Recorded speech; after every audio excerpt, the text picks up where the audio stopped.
এরকম অদ্ভুত স্বভাবের নাকুচো ছেলেটার সাথে তুমি আমাকে জেনে শুনে বিয়ে দিতে চাও? তুমি চাইছো কি? সে তোমার বন্ধু হলে আমিও তোমার বোন। কথাটা বেশ অভিমানী সুরেই বলল তনয়া। রূপা গায়ের চাদরটা ভালো করে জড়িয়ে নিল। দোতলার বারান্দা থেকে পূব আকাশের চাঁদটা স্পষ্ট দেখা যাচ্ছে। কোমল আলোর ছোঁয়া মেখে আছে আকাশ জুড়ে। রূপা একটা ছোট্ট নিঃশ্বাস ফেলে বলল, তুই জানিস আমি স্বরূপের জন্য তোর থেকে ভালো আর কাউকেই ভাবতে পারছি না। ও যতই নাকুচু ভাব দেখাক না কেন, ওর মতো ভালো ছেলে তুই পুরো পৃথিবীতে খুঁজলেও পাবি না। তনয় এবার নড়ে চড়ে বসল। আহা, তাই নাকি? তোমার এই ভালো ছেলে প্রথম দিন এসেই আমাকে কি জিজ্ঞেস করেছে জানো? কি? কথাটা ভেবেই যেন তনয়ের গা চলে গেল। বলল, জিজ্ঞেস করেছে আমি কোন ব্র্যান্ডের পারফিউম ইউজ করি। তো তাতে সমস্যাটা কোথায়? তনয়া দাঁত কিরমির করে বলল, পারফিউমের নাম বলার পর জিজ্ঞেস করেছে এটা কে কিনে দিয়েছে? বয়ফ্রেন্ড? এত দামি জিনিস কেনাও বয়ফ্রেন্ডকে দিয়ে? সে তো এতদিনে ফকির হয়ে গেছে বোধহয়। রূপা হো হো করে হেসে ফেলল। হাসির এক পর্যায়ে হঠাৎ করে যেন হোঁচট খেয়ে চুপ হয়ে গেল। মুখ অন্ধকার হয়ে গেল তার। তনয়া জিজ্ঞাসা করল, কি হলো তোমার? রূপা বলল, কিছু না, একটা কথা মনে পড়ে গেল। বাদ দে, তুই রাজি হয়ে যা প্লিজ। যাতে তোমার জীবনের প্রথম ঘটকালি সাকসেসফুল হয়? না বাবা, আমি তা কিছুতেই হতে দেব না। তুই জানিস না স্বরূপকে কতটা কষ্ট করে রাজি করিয়েছি আমরা। কষ্ট কেন? সে কি বিয়ে করতে চায় না? না, সে মেয়েদের মোটেও পছন্দ করে না। তনয়ের আবারও গা জ্বলে গেল। মানে কি? একটা ছেলে যে মেয়েদের দেখতে পারে না, তার সাথে তুমি জোর জবরদস্তি করে কেন আমার বিয়ে দিতে চাও? তোমার সমস্যাটা কোথায়? রূপা এতক্ষণে তনয়ের মুখোমুখি বসলো। বলল, আচ্ছা, তোকে একটা ঘটনা বলি। কোন ঘটনা? স্বরূপের জীবনের ঘটনা। তনয়া হাত নেড়ে বলল, আই এম নট ইন্টারেস্টেড। রূপা হেসে বলল, তোর ইন্টারেস্টের খবর জানতে চাইনি, বলছি শোন। রূপা মনে মনে ঘটনাটা গুছিয়ে নিল। তনয়ার দিকে একবার তাকালো। কি মিষ্টি মুখ মেয়েটার, দেখলেই মন ভালো হয়ে যায়। তনয়ার সবটাই মাধুর্যে মোড়া। ওর চাহনি থেকে শুরু করে কাজ করার ঢং, হাসি থেকে শুরু করে মন মানসিকতা, সবটাই এত সুন্দর যে রূপার রীতিমতো ঈর্ষা হয়। যদিও রূপা দেখতে তনয়ার চেয়ে সুন্দর, তবুও সে জানে বাকি সব দিক দিয়ে তনয়া তার থেকে অনেক এগিয়ে। তার এই ছোট খালার মেয়েটাকে সে ভীষণ পছন্দ করে। তবে ছোট বলে পছন্দটা স্নেহের মধ্যে দিয়ে প্রকাশ পায়। সে বলতে শুরু করলো, তুই তো জানিসই স্বরূপ আমার ইউনিভার্সিটির বন্ধু। যদিও সবাই বলে ইউনিভার্সিটিতে সত্যিকারের বন্ধু হয় না, তবু আমরা কয়েকজন সত্যিকারের প্রাণের বন্ধু হয়ে রয়ে গেছি। আমাদের মধ্যে সবচেয়ে প্রাণোচ্ছল ছেলে ছিল স্বরূপ। ওর মতো খোলা মন আর চমৎকার মানসিকতার ছেলে আজকের যুগে পাওয়া মুশকিল। ও ছিল আমাদের দলে অঘোষিত দলনেতা, তবে সেরকম আচরণ তার ছিল না। সবার বিপদে সে সবার আগে পাশে গিয়ে দাঁড়াতো। যে কোনো ক্ষেত্রে, যে কোনো দুষ্টুমি কিংবা সিরিয়াস বিষয় সবার সামনে থাকতো সে। আমরা ওর ঘাড়ে দায়িত্ব চাপিয়ে দিয়ে গা হাত পা ছেড়ে বসে থাকতাম। সে দায়িত্ব নিত, সে সাথে আমাদের কান ধরে উঠিয়ে ছাড়তো। ও কখনো কারো মন খারাপ হতে দিত না, হলেও সেটা বেশিক্ষণ টিকতে দিত না। আর ও এখন নিজেই চিরস্থায়ী মন খারাপের জগতে ঢুকে গেছে। আমরা হাজার চেষ্টা করেও তাকে সেখান থেকে বের করতে পারছি না। তনয়াকে আগ্রহী হতে দেখা গেল। কি করে এমন বদলে গেল? একটা অ্যাক্সিডেন্টের পর। একটা দুর্ঘটনা বলবো নাকি দুর্ভাগ্য জানি না, তবে ওইটা সব কিছু বদলে দিয়েছে। তোর ভাষায় ওই নাকুচু ছেলেটা যখন সেকেন্ড ইয়ারে উঠল, তখন প্রেমে পড়ল। সাধারণ প্রেমে না, একেবারে সাইক্লোনের মতো তীব্র প্রেম। পাগলের মতো ভালোবাসত মেয়েটাকে। মেয়েটার নাম ছিল লোপা। 1 বছরের জুনিয়র ছিল, ইংলিশ ডিপার্টমেন্ট। ওরা বলা চলে দুজন দুজনের প্রেমে পড়েছিল। তুমুল প্রেম চলছিল পুরো 4টা বছর। স্বরূপের ঢাকায় কিছু ছিল না, বাড়ি ছিল গ্রামে। সেই ছেলে লোপার জন্য, ওর সুখ সুবিধার জন্য কষ্ট করে 4 বছর কাটিয়ে একটু একটু করে টাকা জমিয়েছিল সংসারের জন্য। পার্ট টাইম চাকরি করতো অনলাইনে।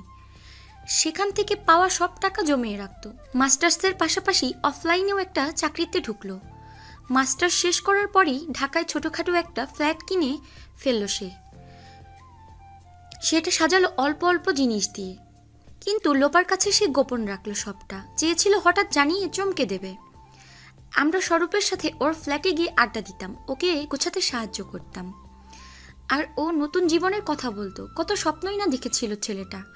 ওর গলায় ভবিষ্যতের কথা শুনলে সত্যি পৃথিবীটা রঙিন মনে হতো। তারপর বলতে বলতেই গলাটা কেঁপে গেল রূপার। তনয়ার কেমন কষ্ট হচ্ছিল শুনে। শেষটা নিশ্চয়ই সুখের হয়নি, হলে আজকের পরিস্থিতি অবশ্যই হতো না। সে জিজ্ঞাসা করলো, কি হয়েছিল তারপর? স্বরূপের মাস্টার্স শেষে ভালো একটা চাকরিতে ঢুকলো। যেহেতু তার টুকটাক বেশ ভালোই অভিজ্ঞতা ছিল, দারুণ একটা চাকরিও পেয়ে গেল। চাকরির প্রথম মাসের বেতন পাওয়ার দিনই আমাদের সবাইকে নিয়ে সে প্ল্যান করলো লোপাকে সারপ্রাইজ দেওয়ার আর তাকে বিয়ের জন্য প্রপোজ করার। লোপা তখন অনার্স শেষ, মাস্টার্স চলছে। সে আর হলে থাকে না, একটা বাসা ভাড়া নিয়ে একা থাকে। ঠিক হলো হঠাৎ গিয়ে উপস্থিত হব। হলামও। স্বরূপের কাছে লোপার বাসার চাবি ছিল। চুপি চুপি ঢুকে গেলাম আমরা। কিন্তু ঢুকে যা দৃশ্য দেখলাম তার জন্য কেউই প্রস্তুত ছিলাম না। কেন?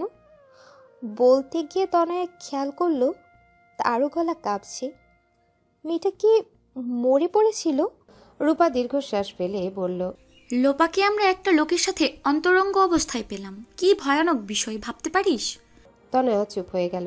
সে সত্যিই ভাবতে পারছে না। রূপা বলল, লোকটা ছিল লোপার ডিপার্টমেন্টের লেকচারার। ইভেন আমরা পরে জানতে পারলাম লোপা গোপনে টাকার বিনিময়ে অনেক মানুষকেই সার্ভিস দিত। এরপর থেকে আমাদের বন্ধুটা কেমন জানি হয়ে গেল। সবাই ঠিকঠাক, আবার কিছুই যেন ঠিক নেই। এখন ওই অবস্থা থেকে অনেকটা বেরিয়ে এলেও সে আমাদের মানে তার কিছু মেয়ে বন্ধু আর ফ্যামিলি বাদে আর কোনো মেয়েদেরকে পছন্দই করে না, সহ্যই করতে পারে না। কিন্তু সব মেয়েরা তো আর লোপার মতো হয় না, তাই না? আমি ওকে একদিন বলেছিলাম তোকে পৃথিবীর সবচেয়ে ভালো মেয়েকে এনে দেখিয়ে দেব, মেয়েরাও কি চমৎকার হতে পারে। ও হেসে উড়িয়ে দিয়েছিল। তনয়া, বিশ্বাস কর, আমি তোর খারাপ চাই না, আমি শুধু দুটো সুন্দর মনের মানুষকে মেলাতে চাই। ও যাই বলুক, ওর ভেতরের মনটা পুরোপুরি মরে যায়নি। ও এখনো ভালোবাসতে জানে, শুধু ক্ষতটা একটু বেশিই গভীর হয়ে গেছে। তনয়া স্বরূপের মুখটা কল্পনা করলো। ছেলেটা দারুণ দেখতে।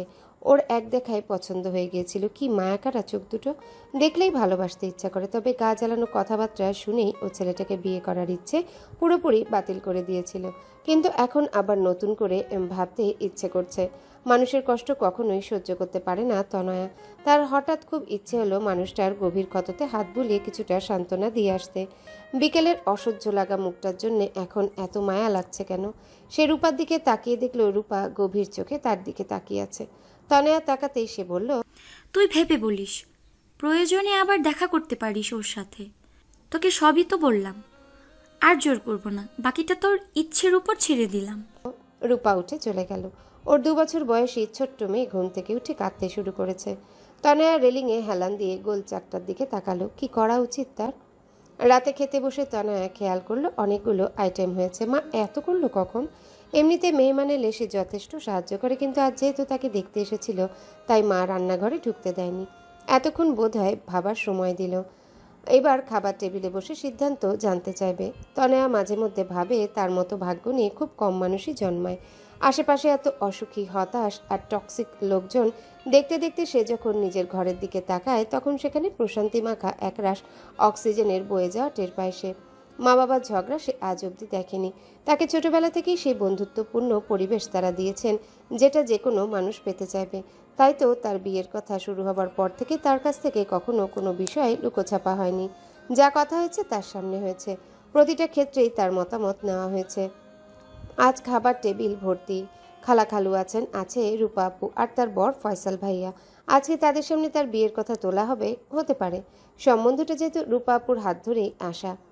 তনয়ার অনার্স শেষ হলো সবে কিছুদিন। মাস্টার্সে তাদের ডিপার্টমেন্টে তেমন ক্লাস করতে হয় না, পরীক্ষাগুলো সময় মতো দিলেই হয়। নোটস জোগাড় করে রেখেছে সে, তবে পড়ার কোথায় মন বসে। জীবনটা কেমন যেন সব কিছু থেকেও নেই এর মতোই ম্যারমেরে একঘেয়ে হয়ে গেছে। একমাত্র অ্যাডভেঞ্চার কি হতে পারে? বিয়ে। এই পর্যন্ত অনেক বিয়ের সম্বন্ধ এসেছে, দেখা দেখি হয়েছে বিস্তর, তবে একটা জায়গাতেই সবটা আটকে গেছে। তনয়া বারবার পাত্রপক্ষকে ফিরিয়ে দিয়েছে। সে যেন ঠিক মন মতো কাউকে পাচ্ছে না। যার সাথে এসে কথা বলছে তার মনে হচ্ছে তারা ঠিক তনয়াকে দেখে পছন্দ করছে না, পছন্দ করছে ওর বাবার সম্পত্তি আর সম্মান দেখে। এখন পর্যন্ত কাউকে সে তার করা দুটো প্রশ্নের ঠিকঠাক উত্তর দিতে দেখেনি। প্রশ্ন দুটো সে সবাইকেই করেছে, শুধু আজকের উজবুক লোকটাকে বাদ দিয়ে। প্রশ্ন করার সময় বা কোথায় পেল? হড়বড় করে উল্টোপাল্টা বকে চলে গেল সে। কি যেন বলছিল। আজকালকার দিনে বিয়ে থেকে কে করে? যাদের আইকিউ কম তারাই এই বিয়ে নিয়ে মাথা ঘামায়। পড়াশোনা করো, নিজের ক্যারিয়ার করো। এখন বিয়ের আগে বিয়ের চাহিদা পূরণ করলে বিয়ে দিয়ে কি কোনো লাভ হবে? এসব কথার প্রতিবাদ করেনি তনয়া, বিরক্ত হয়ে শুনছিল। শুধু শেষ কথাটা খুব গায়ে লেগেছিল তার। লোকটা বাঁকা হেসে বলেছিল, আমাকে আমি বিয়ে করতে পারি যদি তুমি বুকে হাত দিয়ে বলো তুমি ভার্জিন। তনয়া দাঁত কিরমির করতে করতে বলেছিল, গো টু হেল। তারপর ছুটে চলে এসেছিল ছাদ থেকে। পেছনে লোকটা পাগলের মতো হাসছিল। তনু, শুনতে পাচ্ছ? বাবার ডাকে সম্বিত ফিরল তনয়ার। সে একমনে বিকালের কথা ভাবছিল আর ভাতের উপর এলোমেলো আঁকিবুকি করছিল। মাথা তুলে সে বলল, সরি বাবা, কিছু বলছিলে? তোমার মতামত জানতে চাইছিলাম। কেমন লাগলো রূপককে? আমার তো বেশ ভালো লেগেছে।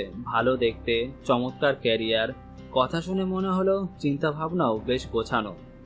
তনয়া এবার মনে মনে বলল, চাই হাতির মাথা, এমন লোককে ভালো লাগলো কি করে? এবার ফয়সাল ভাইয়া যোগ দিলেন। আমারও কিন্তু খুব ভালো লেগেছে। পাটিসাপটা পিঠা কি মজা করেই না খেলো। নিজে থেকে আরো দুটো চেয়ে খেলো। একেবারে আদুরে ছেলে। তনয়া মনে মনে বলল, মাটাও না, যাকে মন মতো খাওয়াতে পারবে সেই তার চোখে ভালো মানুষ হয়ে যাবে। অনেকদিন ধরে চিনি ওকে, সেটা ভীষণ রকমের সৎ। সেজন্যই জানে না মেয়েদের সাথে কিভাবে সৎ ব্যবহার করতে হয়। রূপা কিছুই বলছিল না, চুপ করে চেয়েছিল তনয়ার দিকে। এত এত প্রশংসায় ভাষাভাষীর মধ্যে দিয়ে টুপ করে আমার ভালো লাগেনি বলে দেওয়া যায় না। রূপার কথা শুনে খানিকক্ষণের জন্য তার মন দুর্বল হলেও ভেতরে ভেতরে সে ঠিকই জানে ছেলেটার সাথে তার বনিবনা হবে না। এমন বিয়েতে লাভ কি? সে ছোট্ট সুন্দর একটা সংসার চায়, সেখানে ভালোবাসার পাশাপাশি একে অপরের প্রতি সম্মান মিলেমিশে থাকবে। তনয়া একটা ছোট্ট নিঃশ্বাস ফেলে বলল, আমি এখনো শিওর নই, আমার তোমাদের মতো এত ভালো লাগেনি। কথাটা শোনার পর কেউই আর কোনো মন্তব্য করলো না। তনয়া খেয়াল করলো বাবার মুখটা কিছুটা নিষ্প্রভ হয়ে গেল। তার হঠাৎ মনে হলো বাবা কি এক মুহূর্তের জন্য হলেও পস্তাচ্ছেন? তার কি মনে হচ্ছে মেয়েকে বেশি ছাড় দিয়ে ভুল করে ফেলেছেন? তার থেকে বরং অনেক বাবাদের মতো জোর করে সিদ্ধান্ত চাপিয়ে দিলেই ভালো করতেন। তার কেন যেন মন খারাপ হয়ে গেল। রূপা এতক্ষণে কথা বলল, আচ্ছা তনু, তুই তো এখনো শিওর হতে পারিসনি, কিন্তু নাও তো করিসনি। তুই আরও সময় নে, আমি এখনো ওদের কিছু বলবো না। মা এবার জিজ্ঞাসা করলেন, ওরা কি তনুকে পছন্দ করেছে? অপছন্দ করার মতো কোনো কারণই নেই। সেই রাতে তনয়া শুতে গেল দেরিতে। ফয়সাল ভাইয়া এলে অনেক রাত পর্যন্ত আড্ডা দেওয়া হয়। তিনি নিজেই স্পেশাল কফি বানান, গান গেয়ে শোনান, আর তার ঝুলিতে আছে দেশ বিদেশ ভ্রমণের বিচিত্র সব গল্পের পসরা। তনয়ার খুব ভালো লাগে সেসব শুনতে, কিন্তু আজ সে যেন কিছুতেই মন দিতে পারল না। রাতে শুয়েও এসবই এলোমেলো ভাবতে লাগলো। ঘুমের মাঝে স্বপ্নে দেখলো তুলোর মতো মেঘপুঞ্জ তাকে ঘিরে ধরে আছে। সে হাত দিয়ে মেঘ সরাবার চেষ্টা করছে কিন্তু পারছে না। মেঘের দল ফিসফিস করে কি যেন বলছে। বাতাসের তোড়ে শব্দগুলো মিলিয়ে যাচ্ছে কানে আসার আগেই। মেঘের ওপার থেকে কে যেন চিৎকার করে বলছে, তোমার কি আইকিউ কম? সামান্য মেঘ কেটে বেরিয়ে আসতে পারছো না? 3 দিন পর তনয়া নিউ মার্কেটে গেল জামা কাপড় কিনতে। এবার শীতে তাদের প্ল্যান আছে একবার গ্রামের দিকে যাবে। গ্রামে শীত তুলনামূলকভাবে বেশি। এদিকে ঢাকায় শীত কম পড়ে বলে তার শীতে জামা কাপড় কেনা হয় না অনেকদিন। ফুটপাত থেকে একটা ডেনিম জ্যাকেট বেশ পছন্দ হয়ে গিয়েছে তার। সেটাই ঘুরিয়ে ফিরিয়ে দেখার সময় চোখ গেল একটা লোকের দিকে। ঠিক চিনল সে। স্বরূপ। গায়ে হালকা হলুদ রঙের পাঞ্জাবি, চোখে সানগ্লাস। কি দারুণ লাগছে দেখতে। দেখতেই তাকিয়ে থাকতে ইচ্ছে করে। কাকে যেন ফোনে ট্রাই করেও পাচ্ছে না তাকে। অন্যমনস্ক দেখে দোকানদার জিজ্ঞাসা করলো, আপা নেবেন না? তনয়া চোখ ফিরিয়ে জ্যাকেটে মন দিল। ওই লোককে নিয়ে এখন মাথা ঘামাবার কোনো অর্থ হয় না। জ্যাকেটটা কেনার পর আবারও সেদিকে তাকিয়ে দেখলো স্বরূপ চলে গেছে। তনয়া আরও কিছু শপিং করলো। কয়েকটা ফ্লোরাল প্রিন্টের ওড়না পেয়ে কিনে ফেললো। একটা ঘড়ি কিনলো, দুটো লিপস্টিকও কিনে ফেললো। শেষে একটা হাওয়াই মিঠাই কিনে খেতে খেতে পা বাড়ালো বাইরে। রিক্সা খোঁজার দিকে মন তার। রাস্তার ওপাশে নীলক্ষেতের ফুটপাতে চোখ গেল বোধহয় হলুদ রংটা দেখে। কোথায় যেন শুনেছিল হলুদ রং দূর থেকেও ফোকাসে চলে আসে। ছেলেটা বসে আছে ফুটপাতে, ওকে ঘিরে কয়েকটা পথশিশু। কোনো মজার গল্প বলছে কি? বাচ্চাগুলো হেসে গড়াগড়ি খাচ্ছে। তনয়ার একবার ইচ্ছে হলো গিয়ে দেখে, আবার ইচ্ছেটা বাতিল করে দিল সে। লোকটাকে পাত্তা দেবার কোনো মানে নেই। অবশ্য সে কাছে গেলে লোকটা নিজেই তাকে পাত্তা দেবে না, এই সম্ভাবনাই প্রবল। তনয় রিক্সা খুঁজতে লাগলো। আজ কোনো রিক্সায় যাত্রাবাড়ি যেতে রাজি হচ্ছে না। কি সমস্যা? হঠাৎ কে যেন ওর ওড়না ধরে মৃদু টান দিল। কোনো বদ ছেলের কাজ ভেবে ঝট করে ফিরে তাকিয়ে তনয়া দেখলো একটা বাচ্চা। বাচ্চাটা ঠিক ভিক্ষা চাইতে আসেনি, ওর মুখে হাসি হাসি হাসি গলায় সে বলল, আব্বা, আপনারে ভাইয়ে ডাকে। কোন ভাই? বাচ্চাটা আঙ্গুল দিয়ে সোজা দেখালো সেখানে সানগ্লাস পরা হলুদ পাঞ্জাবি দাঁড়িয়ে আছে। তনয়াকে তাকাতে দেখে এগিয়ে এলো। সে বাচ্চাটাকে বিদায় করে দিয়ে বলল, ভালো হয়েছে তোমাকে পেয়ে গেলাম। রূপা জ্বালিয়ে মারছে, তোমার সাথে আরেকবার কথা বলতে বলেছে। আমি ভেবেছিলাম তুমি বাড়িতে না করে দেবে, কিন্তু তা করনি, ঝুলিয়ে রেখেছো। তোমার নাকি দুটো কোয়েশ্চেন আছে, সেগুলোর উত্তর দিতে পারলে আমার ছুটি। ফোন করতে চেয়েছিলাম, নাম্বার হারিয়ে ফেলেছি। প্রশ্নগুলো ঝটফট করে ফেলো তো।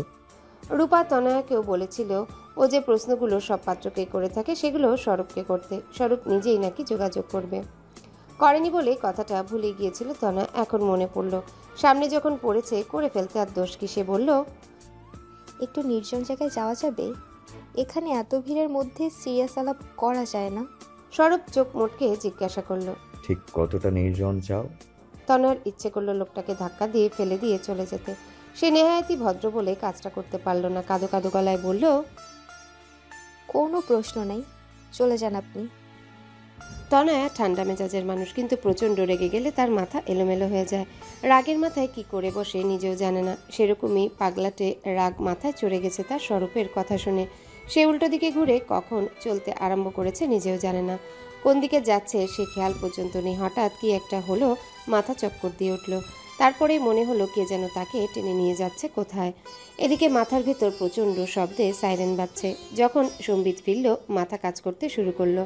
তখন সে দেখলো ফুটপাতের উপর বসে আছে স্বরূপ, তার হাত ধরে রেখেছে। তনয়া তাকাতে সে জিজ্ঞাসা করলো, পানি খাবে? তনয়ার কেমন যেন ক্লান্ত লাগছে। রাস্তার অনেকেই তার দিকে তাকিয়ে আছে। সে মাথা নাড়ল, খাবে না পানি। স্বরূপ বলল, গাড়ির নিচে পড়তে আর একটু হলেই এমন কেন করছিলে? আমি উল্টাপাল্টা বলেছি? আমাকে গাড়ির নিচে ফেললেও বুঝতাম। অপরাধীর শাস্তি নিজের মাথা পেতে নিতে এই প্রথম দেখলাম। চোখ সার্থক। নিজেকে গাড়ির নিচে ফেলার কথাটা স্বরূপ এত সিরিয়াস মুখ করে বলল যে তনয়ার রাগ পড়ে গেল।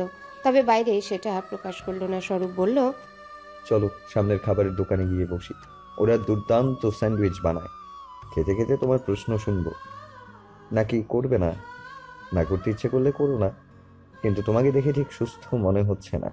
এতটা পথ যেতে পারবে না একা, আবার আমার সাথে তো যাবেই না। তনয়ার হাসি পেয়ে গেল, কিন্তু সামলে নিল এবারও। মাথাটা এত জোরে চক্কর দিয়েছিল যে উঠে দাঁড়াতে গিয়ে আবারও কেমন টলে উঠল সে। অগত্যা স্বরূপের হাত ধরে উঠতে হলো। খাবারের দোকানে ভিড় আছে, তবে তারা যেতেই কোনার দিকের একটা টেবিল খালি হয়ে গেল। সেখানে গিয়ে বসলো তারা। স্বরূপ দুটো স্যান্ডউইচ আর কোল্ড ড্রিঙ্কসের অর্ডার দিল। কেউ কোনো কথা বলল না অনেকক্ষণ। খাবার চলে এলো। তনয়া এবার বলল, আমি খাবো না। ওমা, খাবে না তো এসেছো কেন? তনয়া দীর্ঘশ্বাস ফেলে বলল, আপনাকে প্রশ্নগুলো করতে। শিওর? হুম। তখন করবে না বলে এখন মত বদলালে কেন? সামনে এগিয়ে যেতে চেয়েছিলাম, ভাগ্য পেছন দিকে ঠেলে দিয়েছে, তাই। এবার কথা শেষ না করে গেলে আবার দেখা হয়ে যাবে। স্বরূপ মুখে এক গাদা খাবার নিয়ে যা বলল তা এরকম শোনালো। আবার দেখা হওয়া উচিত হবে না। তনয়া এবারও হাসি চেপে কোল্ড ড্রিঙ্কসের গ্লাসটা টেনে নিয়ে চুমুক দিয়ে সময় নষ্ট না করে বলে ফেলল, প্রশ্নগুলো সাধারণ জ্ঞানের মতো। পৃথিবীর সবচেয়ে বড় প্রাণী কোনটি টাইপ না, অন্যরকম। এগুলো কোথা থেকে পেয়েছি সেই গল্প কাউকে বলিনি। সে যাক, প্রশ্ন করি। ধরুন আপনি হঠাৎ কোনো কারণে খুব আর্থিক সমস্যায় পড়লেন, এতটাই দরিদ্র হয়ে গেলেন যে 3 বেলা খাবার জোটে না। দীর্ঘদিন এরকম চলার পর কেউ আপনাকে বলল সে আপনাকে ভাগ্য বদলে দেবার একটা পাথর দেবে। সেই পাথর ধারণ করে আপনার দিন ফিরবে, কিন্তু বিনিময়ে তাকে আপনার সবচেয়ে দামি জিনিসটা উপহার দিতে হবে। আপনি তাকে জিজ্ঞেস করলেন, আমি এত দরিদ্র যে খেতে পাই না, আমার কাছে দামি জিনিস আসবে কোথা থেকে? তখন সে বলল, আমি এমন একটা জিনিস চাই যার বদলে পৃথিবীর সব নীতিকে কিনে ফেলা যাবে। এবার প্রথম প্রশ্ন হচ্ছে, সেই দামি জিনিসটা কি? দ্বিতীয় প্রশ্ন, আপনি উত্তরে কি বলবেন? স্বরূপ হেসে বলল, সহজ প্রশ্ন। হ্যাঁ, সেটারই উত্তর জানতে চাই। প্রথমটার উত্তর হলো সততা, কারণ সততাই সর্বোত্তম নীতি। আর দ্বিতীয় উত্তরটা হলো আমি পাথরে বিশ্বাস করি না। তনয়া খানিকটা অবাক হলো। তার প্রশ্নটা সহজ ছিল, এটা সত্য, তবে বেশিরভাগ মানুষ উল্টোপাল্টা উত্তর দিয়েছে। প্রথমটার উত্তরে অনেকে বলতে পারলেও দ্বিতীয় ক্ষেত্রে তারা বলেছে তারা প্রস্তাবটা ফিরিয়ে দেবে, কারণ তারা সৎ। তারপর ইনিয়ে বিনিয়ে নিজেদের সততার সার্টিফিকেট নিজেরাই দিয়েছে, অথচ প্রশ্নটা কুসংস্কার নিয়েছিল। আবার অনেকে প্রথমটাও বলতে পারেনি, কারণ তারা হয়তো নিজেদের দামি জিনিস বলতে চারিত্রিক দিকটা ভাবতেই পারেনি। এই প্রথম সে একটা সঠিক উত্তর পেল। তার মনে হলো এই উত্তরটা আরও অনেকেই জানতো। সে বেশ বুদ্ধিমান মানুষদেরও প্রশ্নটা করেছে, কিন্তু তারা অন্য কোনো কারণে উত্তর দিতে পারেনি। কি কারণ? তারা তার জন্য পারফেক্ট ছিল না, এজন্যে? ভাগ্য কি তাকে জোর করে বোঝাতে চাইছে এই পাগল লোকটা তার জন্য পারফেক্ট? না, তার চেয়ে বরং বলা যেতে পারে লোকটা তার চোখ খুলে দিয়েছে। এই ঠুনকো দুটো প্রশ্ন দিয়ে কাউকে বিচার করা যায় না, বিচার করতে হয় তার ব্যবহার আর ব্যক্তিত্ব দেখে। কথায় বলে দুর্জন বিদ্বান হলেও পরিত্যাজ্য। শুনতে পাচ্ছ? তনয়া যখন তাকালো তখন দেখলো প্লেট দুটো খালি। স্যান্ডউইচ দুটো উদরসাৎ করে ভদ্রলোক কোন ফাঁকে যেন তার হাত থেকে কোল্ড ড্রিঙ্ক সরিয়ে নিয়ে সেটাও সাবার করেছে। আশ্চর্য লোক। তনয়াকে তাকাতে দেখে স্বরূপ চোখ বড় বড় করে বলল, তুমি কি এটা খেতে? আমি ভেবেছিলাম খাবে না। যাকে আমার আধ খাওয়া জিনিসে নিশ্চয়ই চুমুক দেবে না। মজার ব্যাপার কি জানো, আমার এক প্রেমিকা ছিল, সে আমার মুখ লাগানো বোতলে পানি খেত না। ভাবতাম সে খুব খুঁতখুঁতে মানুষ, তারপর তাকে এমন এমন জিনিস খেতে।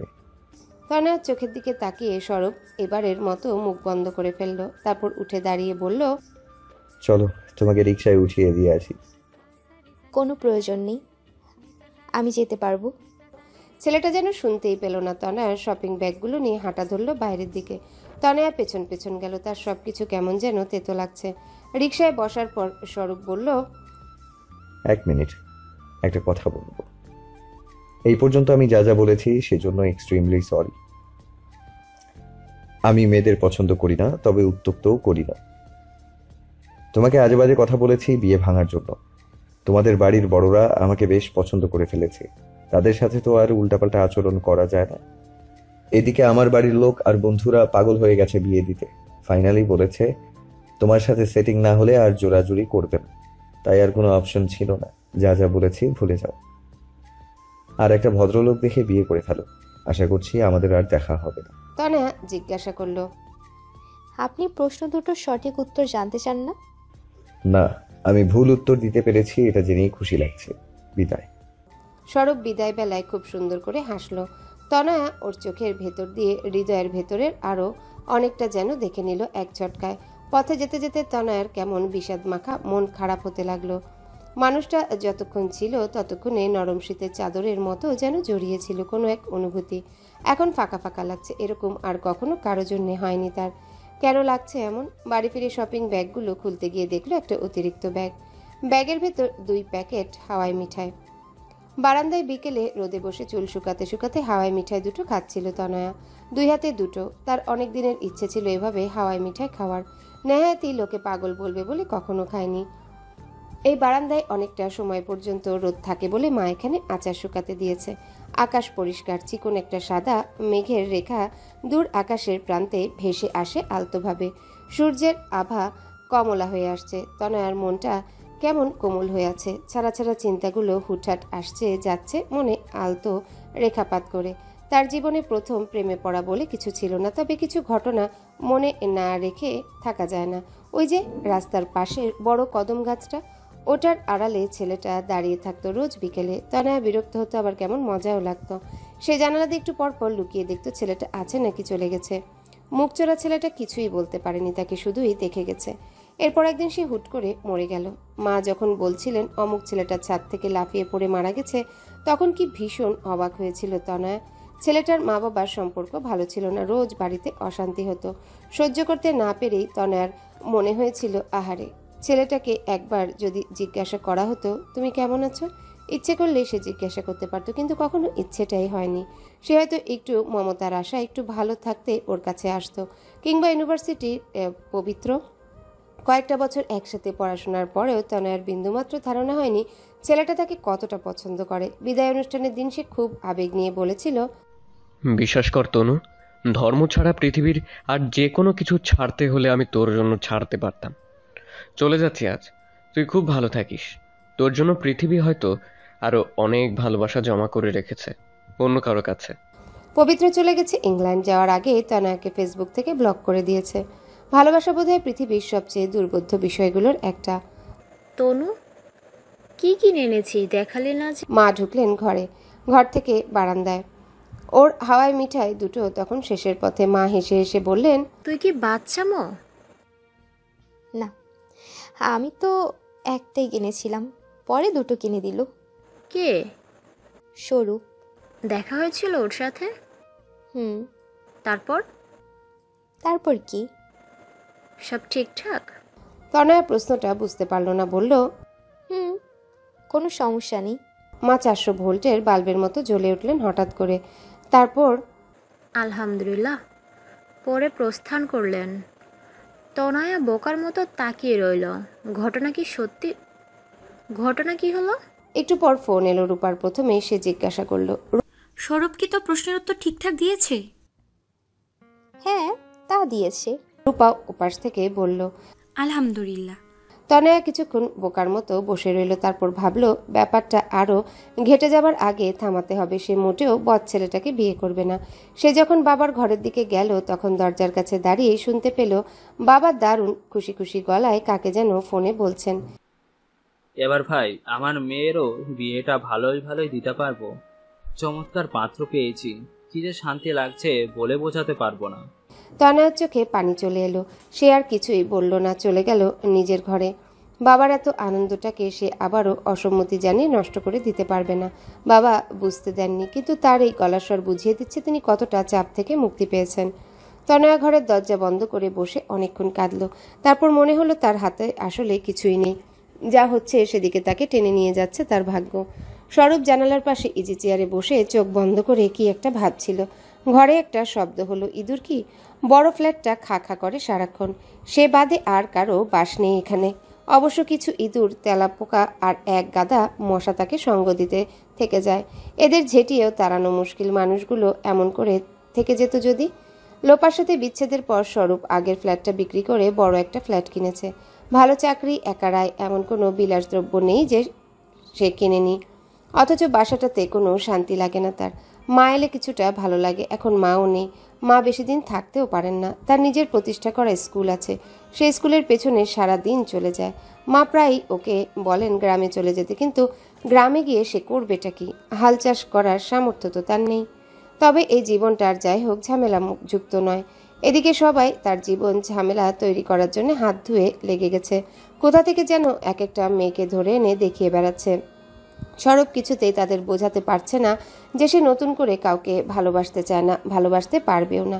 অ্যাডজাস্ট করে থাকা, বইয়ের নিত্য নতুন আবদার পূরণ করা, রোজকার ন্যাকামি সহ্য করা, এসব ইচ্ছে তার মরে গেছে। শেষবার দেখা মেয়েটা ভালোই ছিল, তবে তার কেন যেন এসব নিষ্পাপ চেহারার মেয়েদের আরও বেশি বিশ্বাস হয় না। লোপার চেহারাটা কি কম নিষ্পাপ ছিল? অথচ মেয়েটা বের হলো বিশ্বাসঘাতক ব্যভিচারিণী। সেই ঘটনার পর 3টা বছর স্বরূপ সারা রাত ঘুমাতে পারেনি।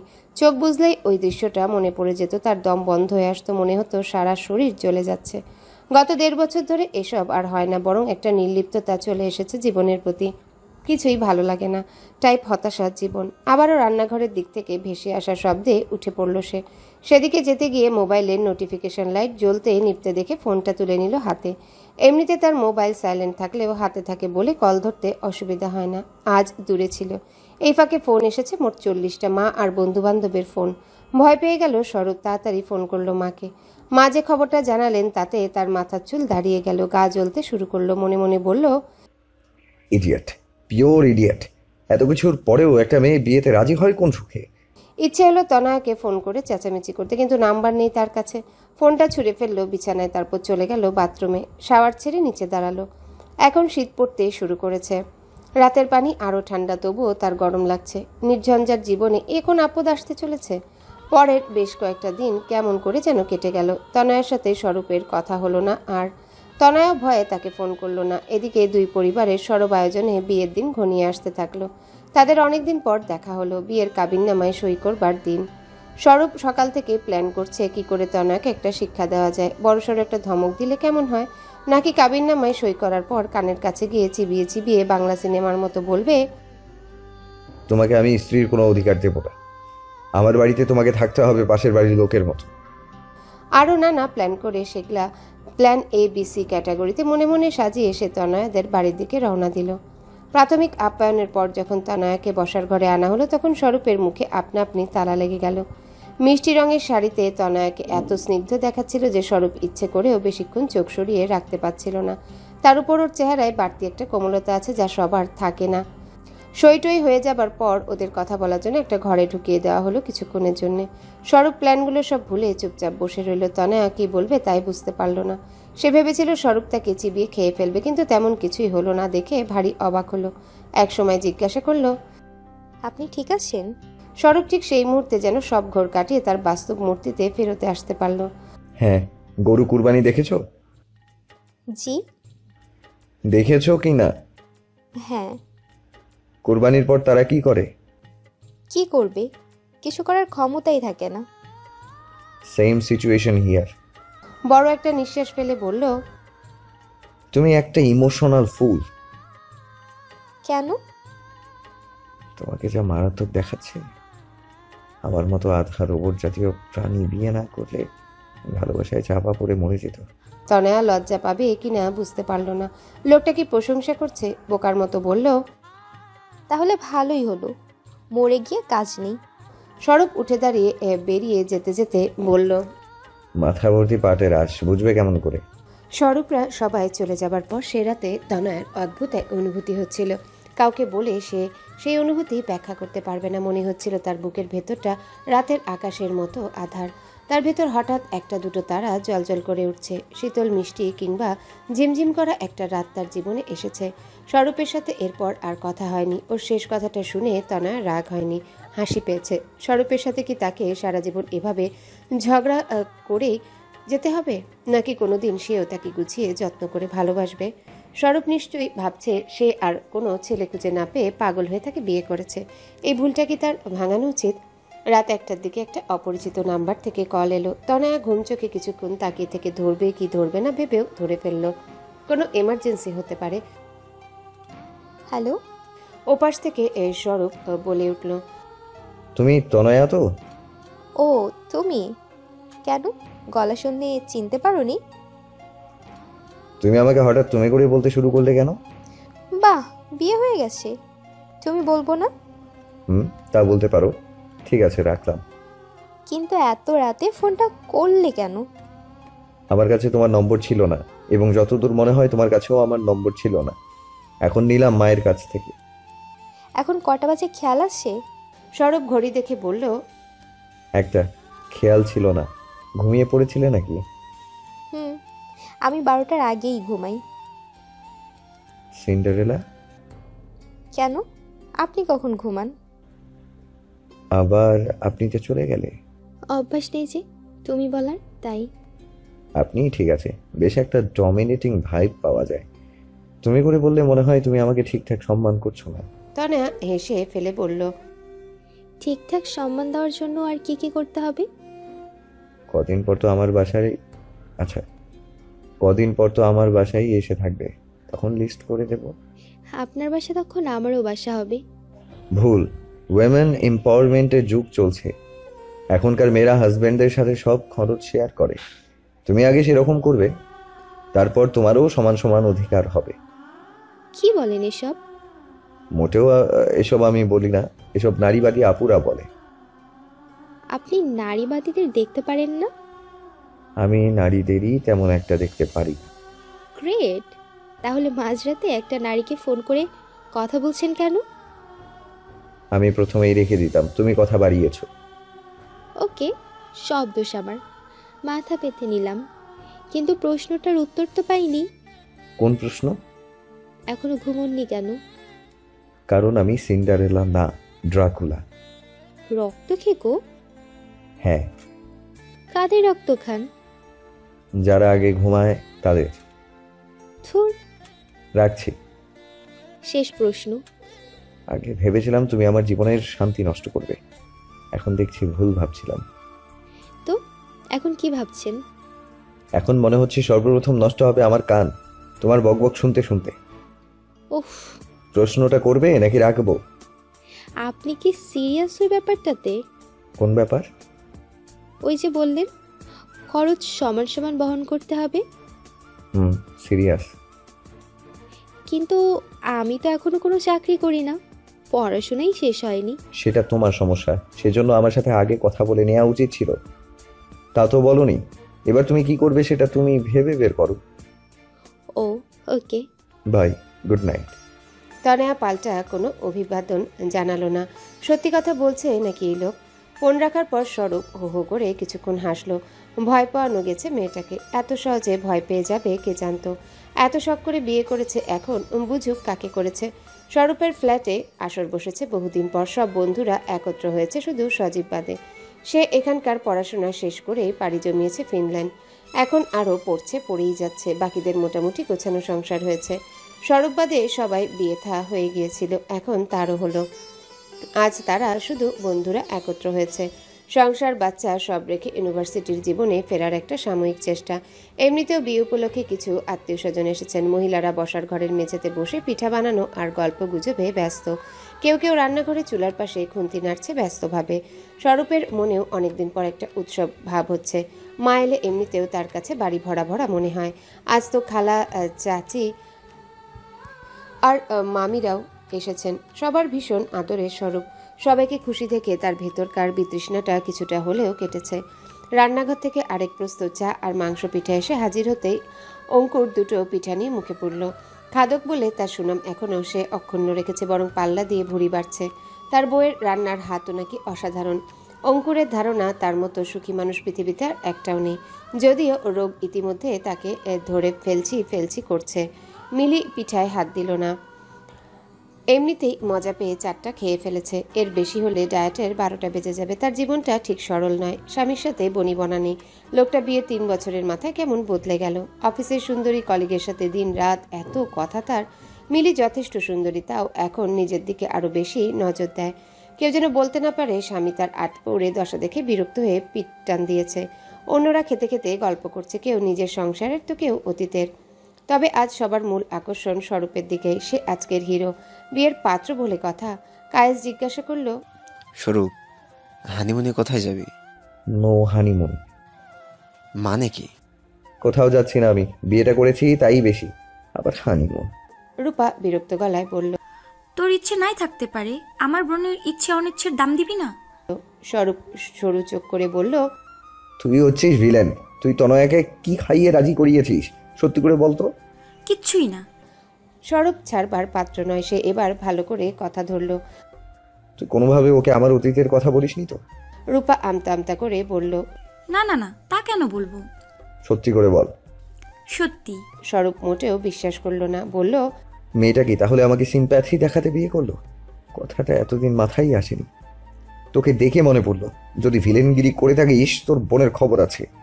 রূপা একটু মন খারাপের সুরে বলল, স্বরূপ, আমি অনেক ভরসা করে ওকে তোর জন্য সিলেক্ট করেছি। ওর মতো ভালো মেয়ে লাখে একটাও হয় না। তুই যদি ওকে কষ্ট দিস তাহলে আমি সারা জীবনের জন্য ওর কাছে ছোট হয়ে যাব। স্বরূপ দীর্ঘশ্বাস ফেলে বলল, আমি কেন কষ্ট দিতে যাব? তোর দোষ। তোর উচিত ছিল তোর 1 in a million বোনকে সুযোগ্য পাত্র দেখে বিয়ে দেয়া। কঙ্কা 2 হাত তুলে বলল, গাইজ, বিয়ে হয়ে গেছে, এখন এই ফালতু বকে কোনো লাভ নাই।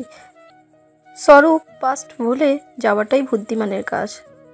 তুই সামনে এগিয়ে যেতে না পারলে কেমন মানুষ বল? পাস্টের কথা আসছে না, আমার কাউকে বিশ্বাস করার ক্ষমতা নষ্ট হয়ে গেছে। রূপা বলল, তোর কিছু করতে হবে না, তুই শুধু ওকে কষ্ট দিস না। ওকে, প্রমিস? স্বরূপ ভেবে রেখেছিল আজ রাতে সবাই চলে গেছে, মাঝরাতে ফোন করে তনয়াকে আরেকটু ভড়কে দেবে, কিন্তু সিদ্ধান্তটা বাতিল করতে হলো। বলল, প্রমিস। থ্যাঙ্কস দোস্ত। তোরা আমাকে বন্ধু বলিস কেন আল্লাহ জানে। তোরা হলি এক পিস শত্রু। সবাই হেসে উঠল। চায়ে চুমুক দিয়ে আড্ডা চলতে লাগলো অন্য বিষয়ে, কিন্তু বেশিক্ষণ আর চলল না। বাড়ি থেকে সবারই কম বেশি ফোন চলে এলো, বিশেষ করে মেয়েদের দ্রুত বাড়ি যাবার তারা। বাচ্চা রেখে এসেছে তারা। সবাই এক এক করে বিদায় নেবার পর শুধু মিলি রয়ে গেল। তার তাড়া নেই, তাকে কেউ কল করে বলেনি এখনো কেন আসছো না, তবু বাড়ি ফিরতেই হয়। সে উঠল ধীরে সুস্থে। স্বরূপ মিলির বিষয়টা জানে, সে বলল, চল তোকে এগিয়ে দিয়ে আসি। মিলি রাজি হলো। রিক্সা পেতে কিছু দূর হাঁটতে হয়। ব্যস্ত শহরেও শীতের রাতটা থমথমে হয়ে আছে। স্বরূপ বলল, সাফাত ভাই এখনো ঠিক হয়নি? না, আমি আর কিচ্ছু বলি না, এখন যা করছে করুক। তুই ওর সাথে এখনো আছিস কেন? খারাপ লাগে না? চাইলে সম্পর্ক ভাঙা যায় না স্বরূপ। কেন যায় না? তোর বাবা মা যথেষ্ট সাপোর্টিভ। তাতে কি, বাবার 2 বার হার্ট অ্যাটাক হয়েছে। আমি সাফাতকে ডিভোর্স দেবো শোনা মাত্রই তার হার্ট চিরতরে বন্ধ হয়ে যাবে। মায়েরও হাই প্রেশার। এবার ঝগড়া করে বাড়ি চলে যাওয়ার পর আমি না ফেরা পর্যন্ত তার প্রেশার নর্মাল হয়নি। তুই বল আমি কি করতে পারি? কিন্তু আছিস কেমন করে? এভাবে থাকা যায়? জীবনটাই অ্যাডজাস্টমেন্টের। এখন তো মনের কষ্টের সাথে লড়াই করে থাকছি। ডিভোর্স হলে পুরো সমাজের সাথে লড়তে হবে। স্বরূপ হঠাৎ অপ্রাসঙ্গিকভাবে ধরা গলায় বলল, আচ্ছা মিলি, তুই যখন প্রথমবার ব্যাপারটা ধরতে পারলি তখন তোর কেমন লেগেছিল? মিলি কিছুক্ষণ চুপ করে রইল, তারপর স্বরূপের হাত ধরে বলল, সেটা বিষয় না, আসলে বিষয় কি জানিস, আমার সাথে যাই হোক আমার ভিতরকার বিশ্বাস কিন্তু নষ্ট হয়ে যায়নি। আমি এখনো বিশ্বাস করি পৃথিবীতে বিশ্বাসযোগ্য পুরুষ মানুষ আছে। তার উদাহরণ আমার বাবা, ভাই, তোরা। তেমনি তোরও এটা মেনে নেওয়া উচিত যে পৃথিবীতে বিশ্বাসযোগ্য নারীও আছে। তোর মাও নারী। মাকে এত ভালোবাসিস, তবু নারী জাতির প্রতি এত বিদ্বেষ কেমন করে ধরে রাখিস বলতো? স্বরূপ কিছু বলল না। একটা খালি রিক্সা দেখতে পেয়ে ডাক দিল। মিলি চলে গেল। স্বরূপ আস্তে আস্তে ফিরতে পথ ধরল, মোবাইল পকেটে, অথচ স্বরূপ শুনতে পেল তৃতীয় কলটা। এর আগে কোথায় যেন হারিয়ে গিয়েছিল। তনয়া ফোন করেছে। কেমন আছেন? ভালো, তুমি? আমিও ভালো। কি করছেন? হাঁটছি। কোথায়? রাস্তায়। এই শীতের রাতে? কেন? ইচ্ছে বলে। ঠান্ডা লাগবে তো, বাসায় চলে যান। ফোন করেছো কেন? কথা বলতে। বলা শেষ? না, গাড়িতে কি চলছে? মা কি করছে? জানি না তনয়া, রাখছি। খুব খারাপ লাগে আমার সাথে কথা বল। না, এখন ইচ্ছে করছে না। স্বরূপ ফোন রেখে দিল। তনয়ার মনটা খারাপ হয়ে গেল। একটু কথা বললে কি হতো? কাবিন হবার পর থেকেই তার স্বরূপের জন্য এক গাদা মায়া জন্মে গেছে। সারাক্ষণ তার সাথে কথা বলতে ইচ্ছা করে, তার কাছাকাছি থাকতে ইচ্ছা করে। অথচ দেখা তো দূরে থাক, স্বরূপ ঠিক মতো কথাও বলে না। যাকে আর মাত্র 2 দিন তারপরে সে শ্বশুর বাড়ির দিকে রওনা হবে। ভাবনাটা মনে আসতেই ভেতরে ভেতরে লজ্জা পেয়ে যায় সে। সবাই যদি জানতে পারে সে শ্বশুর বাড়ি যাবার জন্য পাগল হয়ে আছে, তাহলে কি লজ্জার একটা ব্যাপার হবে ভাবা যায়? বাইরে বাইরে তো খুব ভাব ধরে আছে, সবাইকে ছেড়ে যাবার কষ্টে মরে যাচ্ছে। Love is just a myth. স্বরূপের ফেসবুক প্রোফাইলে বায়োতে থাকা লেখাটা কয়েকবার পড়ল তনয়া। সত্যি কি তাই? কথাটা অনেকবার ভাবায় তাকে। কেন লিখেছে তা তনয়ার জানা, কিন্তু কথাটা কি স্বরূপ মন থেকে বিশ্বাস করে? তনয়া দেখেছে স্বরূপ নিজের মাকে প্রাণের চেয়েও বেশি ভালোবাসে। সেটাও কি মিথ্যে? সেটাও কি মিথ? জিজ্ঞাসা করতে ইচ্ছে হলেও করল না সে,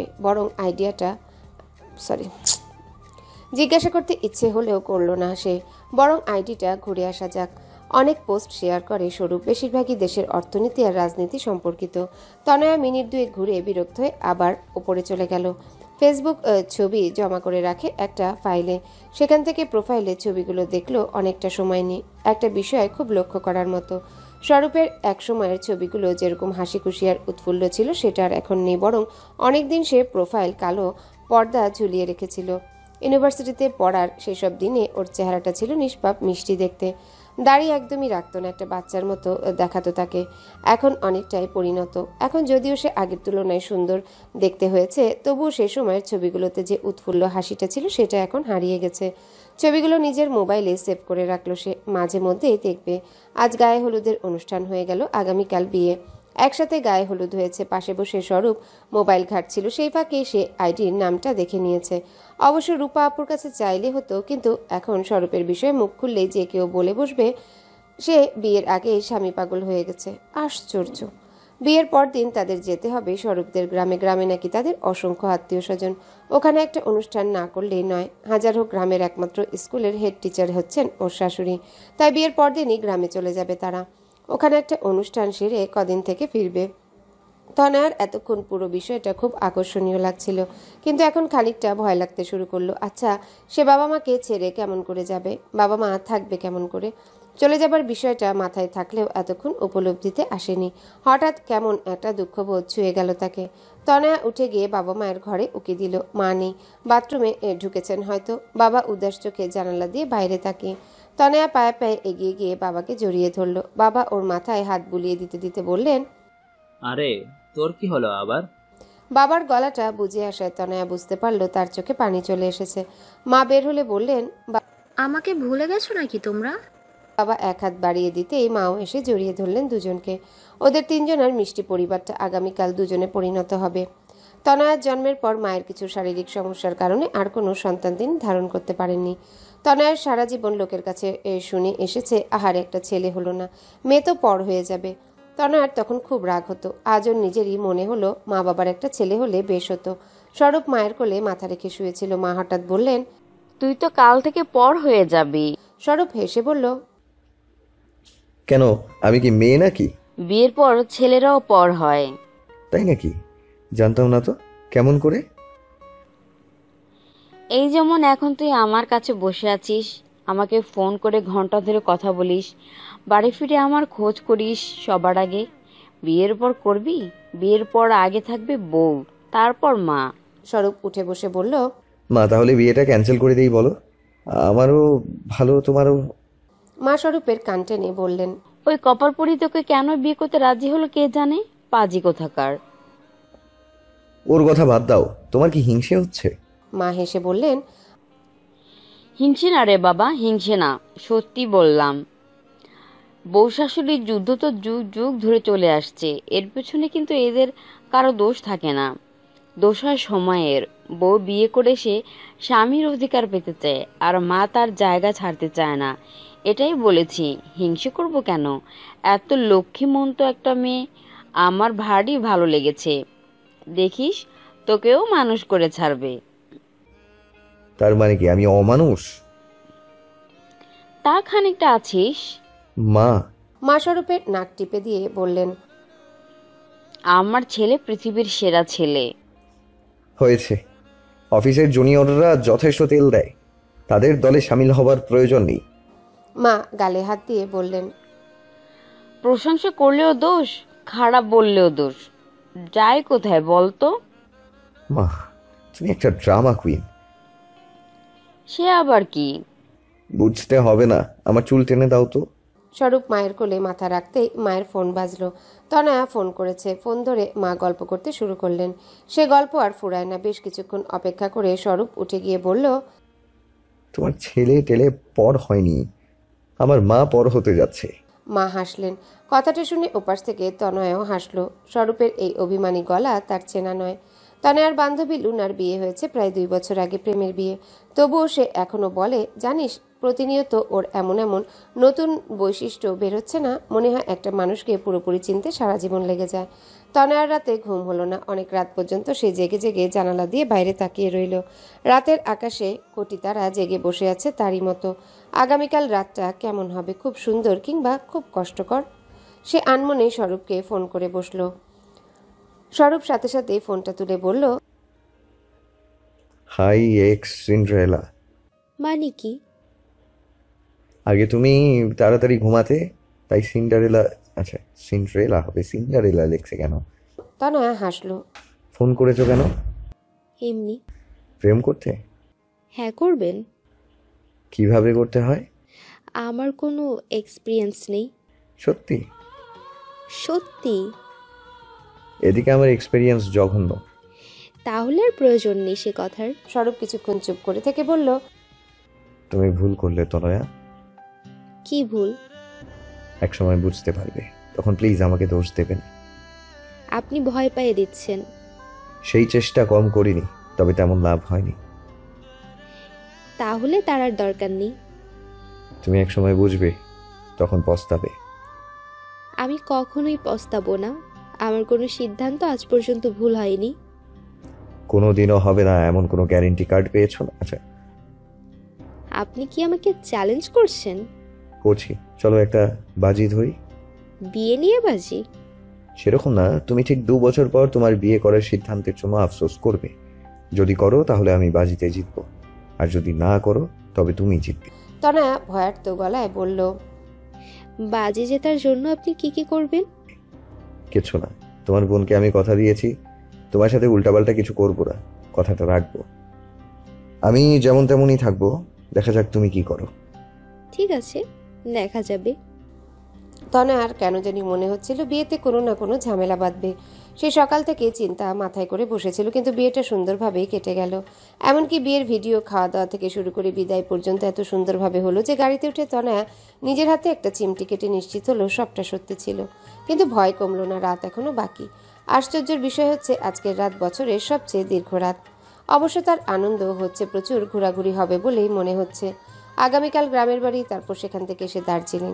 ওদের কোনো প্ল্যান ছিল না বিয়ের পর মধুচন্দ্রিমা যাবার, কিন্তু দেখা গেল স্বরূপের বন্ধুরা মিলে চমৎকার একটা ট্যুর প্ল্যান করে উপহার দিয়েছে তাদের। প্লেনের টিকিট থেকে শুরু করে হোটেল থাকা পর্যন্ত সব বন্দোবস্ত করে রেখেছে। এবার শুধু নির্ধারিত দিনে যাত্রা করা। তনয়ার পাহাড় ভীষণ পছন্দ। স্বরূপের কি পছন্দ? বাসর ঘর অচেনা কোনো বিদেশি ফুল দিয়ে চমৎকার করে সাজানো। শুনেছে স্বরূপের বান্ধবী মিলি ডিজাইনার, তারই ডেকোরেট করা এই বাসর ঘর। ঘরে মৃদু একটা আলো জ্বলছে, তাতে যেন বাসরের আবেদন আরও বেড়েছে। কয়েকটা আর্টিফিশিয়াল মোমবাতি জ্বলছে, খোলা জানালা দিয়ে আসছে মৃদু শীতের বাতাস।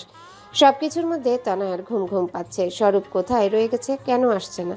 আজকে সে আসবেই না, এ কেমন কথা? তনয়া ঝিমিয়ে পড়ে যাচ্ছিল, এমন সময় স্বরূপ ঢুকলো। তার গলায় এখনো বিশাল ফুলের মালাটা ঝুলছে, এখনো খোলেনি কেন? আজব তো। স্বরূপ ঢুকেই বাতি জ্বালালো, বলল, এই অন্ধকারে বসে আছো কেন? তীব্র আলো চোখে এসে পড়ায় চোখ ঢাকলো তনয়া, বলল, মৃদু আলোটা সুন্দর ছিল তো। এভাবেই ঘুমাবে এই শাড়ি, গয়নাগাটি আর মেকআপ নিয়ে? তা কেন? তাহলে খোলনি কেন এসব? আপনার জন্যই তো সাজলাম, আপনি ভালো করে দেখেননি পর্যন্ত। স্বরূপ হেসে বলল, আমি ভাবতাম বিয়ের কনেরা সাজে ছবি তোলার জন্য, বরকে দেখানোর জন্য সাজে, এমনটা প্রথমবার শুনলাম। দুটো ইম্পর্টেন্ট। আচ্ছা, তাহলে একটু ভালো করে দেখা যাক। স্বরূপ হঠাৎ খুব কাছে চলে আসে। তনয়া একটু যেন জড়সড় হয়ে গেল। অদ্ভুত তো, ও মনে মনে চাইছিল মানুষটা কাছে আসুক। স্বরূপ কিছুক্ষণ তার দিকে তাকিয়ে রইল। তনয়াকে ভীষণ সুন্দর লাগছে, তার বলার অপেক্ষা রাখে না। স্বরূপ মুগ্ধ হলো, মুখ ছোট্ট করে বলল, দেখলাম।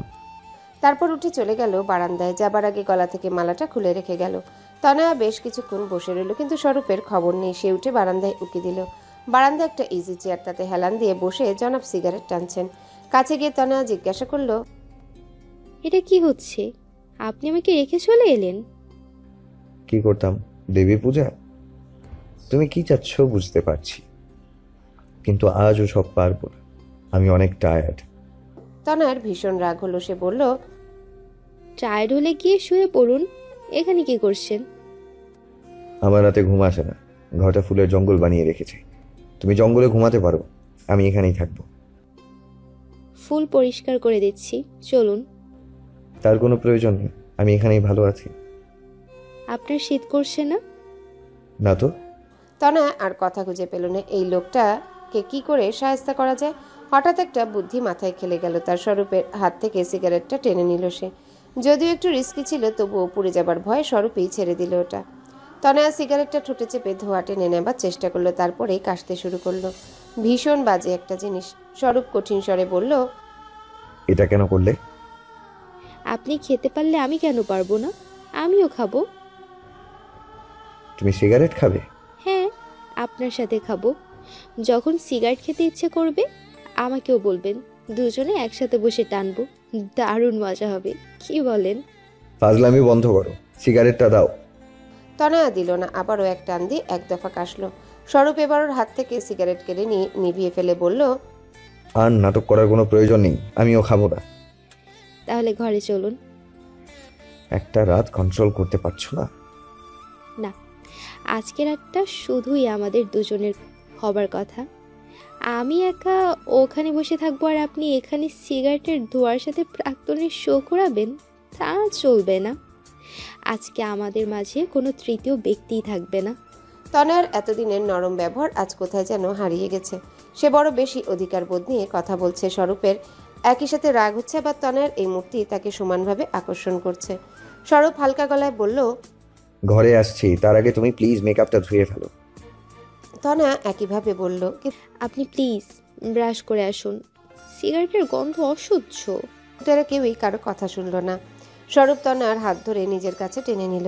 তারপর কি হয়েছে তনয়ার সবটা মনে নেই, শুধু একগুচ্ছ গন্ধরাজের সুবাসের মতন ভীষণ ভালো লাগার সুবাস তাকে জড়িয়ে নিল। অসহ্য ভালো লাগায় তার মনে হলো সে মরে যাবে। রাত তখন গভীর, দুজনাই ক্লান্ত হয়ে শুয়ে আছে। তনয়া স্বরূপের কানের কাছে মুখ এনে বলল, ভালোবাসি। স্বরূপ সহসা কিছু বলল না, বললে সুন্দর সময়টা হয়তো নষ্ট হয়ে যেত। সে মনে মনে বলল, লাভ ইজ জাস্ট আ মিথ। সকালটা ভীষণ অন্যরকম। কারো শরীরের উষ্ণতায় জেগে ওঠা, আলতো করে তাকে ছুঁয়ে দেখা, ঘুম জড়ানো চোখ খুলে প্রথমবার তাকে দেখা তনয়ার ভারী ভালো লাগলো। মিষ্টি ভালো লাগা তাকে ছুঁয়ে রইল অনেকটা সময়। স্বরূপ ঘুমাচ্ছে, ঘুমের মধ্যে তাকে অগোছালো সুন্দর লাগছে। তনয়া অনেকক্ষণ এভাবে সুখের একটা আবেশের মধ্যে শুয়ে রইল। তারপর স্বরূপের গালে একটা হাত রাখলো। ওর স্পর্শে চোখ মেলে তাকালো স্বরূপ। প্রথমটাই বুঝতে পারলো না কি হচ্ছে, তারপর উঠে বসে বলল, আরে মনেই ছিল না বিয়ে হয়ে গেছে। ঘুমের মধ্যেও মনে থাকবে? স্বরূপ কিছু বলল না, উঠে বাথরুমে ঢুকে গেল। তনয়া উঠল। গতকাল মেকআপ তোলা, শাড়ি বদল কিচ্ছু হয়নি, সে শুয়েছিল ওড়না জড়িয়ে। স্বরূপ বের হলে সে গোসল করতে চলে গেল। অনেকটা সময় নিয়ে সুন্দর করে গোসল করলো। গত রাতের ভালোবাসার স্পর্শ এখনও শরীর মনে জীবন্ত। ধোয়া ওঠা বাথরুমে বসে তনয়ার সবকিছু স্বপ্নের মতো মনে হতে লাগলো। শাড়ি পরবে সে, কিন্তু বাথরুমে কেমন করে শাড়ি পরা সম্ভব? কোনো রকমের শাড়িটা জড়িয়ে বেরিয়ে এলো। বিশাল ড্রেসিং টেবিল এই ঘরে, সেটার সামনে দাঁড়িয়ে শাড়ি পরতে শুরু করলো। স্বরূপ মোবাইলে ব্যস্ত, এদিকে খেয়াল নেই। তনয়া শাড়ি পরতে অভ্যস্ত নয়, বারবার পেঁচিয়ে যাচ্ছে, উল্টাপাল্টা হচ্ছে, সামলাতে পারছে না এত বড় শাড়িটা। বিরক্ত হয়ে গেল তনয়া। আয়নার ভেতর দিয়ে হঠাৎ চোখ পড়ল স্বরূপের দিকে। সে তাকিয়ে আছে হা করে। তনয়া তার দিকে ফিরে বলল, একটু হেল্প তো করতে পারেন। স্বরূপ জিজ্ঞাসা করলো, এতদিন কে হেল্প করতো? মা। মাকে ডাকবো? আপনি একটু ধরলেই চলবে। স্বরূপ এগিয়ে সে তনয়াকে জড়িয়ে ধরল। তনয়া অবাক হয়ে বলল, এটা কি হচ্ছে? স্বরূপ তাকে আরো গাঢ় করে জড়িয়ে ধরে বলল, তুমি তো বললে ধরতে। তনয়া হেসে ফেলল। শাড়ি ধরতে বলেছি। স্বরূপ তাকে ছেড়ে দিয়ে শাড়িটা সুন্দর করে গুছিয়ে পরিয়ে দিল। তনয়া চোখ গোল করে জিজ্ঞাসা করলো, এক্সপিরিয়েন্স? আমার 5 নম্বর গার্লফ্রেন্ড শাড়ি পরতে জানতো না, তাকে পরিয়ে দিয়ে অভ্যস্ত হয়েছি। তনয়া ভুরু কুচকে তাকাতেই স্বরূপ 2 হাত তুলে বলল, না না, 5টা গার্লফ্রেন্ড ছিল না, ভুল বোঝো না প্লিজ, মজা করে বললাম। সত্যিটা হলো আমার এক্স গার্লফ্রেন্ডের সংখ্যা 18 জন। তনয়া হাসলো। স্বরূপ জিজ্ঞাসা করলো, তোমার কটা ছিল? 518টা। বলেই স্বরূপকে কিছু বলার সুযোগ না দিয়ে বেরিয়ে গেল ঘর থেকে। রান্নাঘরে মা, চাচি, খালা, ফুপুরা তখন আসর বসিয়ে সকালের নাস্তা বানাতে ব্যস্ত। ওকে দেখে চাচি আম্মা খুব খুশি হয়ে বললেন, বউটা একেবারে চাঁদের মতো হয়েছে। মামিমা এগিয়ে এসে বললেন, দেখি দেখি, কালকে তো মেকআপ ছিল, মেকআপ ছাড়া কেমন দেখি, নাকি এখনো মেকআপ করছো? তনয়া জিজ্ঞাসা করলো, আমি কি করব? শাশুড়ি মা বললেন, বসে থাকো, খাবার হলে খাবে। সকালের খাওয়া শেষে সবাই গোছগাছ করতে ব্যস্ত হয়ে পড়ল। রাত 11টার ট্রেন। স্বরূপের মা বাসে যাতায়াত করতে পারেন না বলে ট্রেনই ভরসা। তনয়া প্রথমবার ট্রেনে যাবে। সে বেশ উত্তেজিত হলেও এই মুহূর্তে ঝামেলায় আছে। কিছুতেই বুঝতে পারছে না কি কি নেবে। বাপের বাড়ি থেকে বিশাল 4টে সুটকেসে যাবতীয় জিনিসপত্র এনেছে, মা গুছিয়ে দিয়েছেন। সে জানেও না কোথায় কোন জিনিসটা আছে, তার উপর কি কি নেবে না নেবে সেটাও একটা প্রশ্ন। স্বরূপের মা নিজের গোছগাছ নিয়ে ব্যস্ত। এদিকে স্বরূপ সেই যে সকালে বের হয়েছে তার খবর নেই। তনয়া কয়েকবার তাকে ফোন করলো, স্বরূপ ফোন তুললো না। তনয়ার ইচ্ছে হলো নিজের চুল ছিঁড়তে। সবগুলো সুটকেস খুলে জিনিসপত্র গোছাতে গিয়ে সে আরো এলোমেলো করে ফেললো। সন্ধ্যা 7টায় স্বরূপ ফিরল। 8:30টার মধ্যে রওনা দেবে স্টেশনের উদ্দেশ্যে। স্টেশন কাছেই, তবু আগে পৌঁছে যাওয়া ভালো। ঘরে ঢুকে অবস্থা দেখে তার মাথায় হাত পড়লো। পুরো ঘর এলোমেলো, শাড়ি, গয়না, কসমেটিক্সের ভিড়ে তনয়া বসে আছে। সে নিজেও এলোমেলো। স্বরূপ হতভম্ব স্বরে জিজ্ঞাসা করলো, হচ্ছেটা কি? বুঝতে পারছি না। কি বুঝতে পারছো না? কোনটা নেব আর কোনটা নেব না। স্বরূপ ঘরের চারিদিকে আরেকবার চোখ বুলালো। তার মাথা ঝিমঝিম করছে। সে বিছানায় বসে একটু স্থির হয়ে বলল, তোমার যে জিনিসগুলো খুব দরকার শুধু সেগুলো নাও। কিন্তু আমার সবই প্রয়োজন। এত জিনিস নিতে চাইলে পুরো ট্রেন ভাড়া করতে হবে। করে ফেলো প্লিজ। স্বরূপ তনয়ার দিকে তাকিয়ে বোঝার চেষ্টা করলো সে সত্যি পাগল হয়ে গেছে কিনা। আমি কোনোদিন দূরে জার্নি করিনি, জানবো কি করে কিভাবে প্যাকিং করতে হয়। কে কে নিতে হয়? এসব কে গুছিয়ে দিয়েছিল আসার আগে? মা। সবই মা? তোমার সাথে মাকেও নিয়ে আসা দরকার ছিল। আনলেই পারতে। এর চেয়ে সহজ তোমাকে মায়ের কাছে রেখে আসা। বিয়ের আগে কিছু শিখতে টিকতে হয় নাকি? তনয়া ঠোঁট ফুলিয়ে বলল, এখনই খোটা দিচ্ছ, বাকি জীবন কি করবে? হে আল্লাহ, আমাকে একই শাস্তি দিলে তুমি? স্বরূপ ভুরুকুচকে বলল, ঢং তো ভালোই পারো। বিয়ের জন্য ওইটুকু পারলেই হয়। ওইটুকু ছেলে পটাতে কাজে লাগে, সংসারে নয়। হ্যালো বন্ধুরা, পরবর্তী পার্ট খুব তাড়াতাড়ি আসবে, তো সবাই অপেক্ষায় থাকো। আর চ্যানেলটি যারা এখনো সাবস্ক্রাইব করোনি তারা পরবর্তী পার্ট দেখার জন্য চ্যানেলটি সাবস্ক্রাইব করে রেখো। ধন্যবাদ সবাইকে, আমাদের সাথেই থেকো।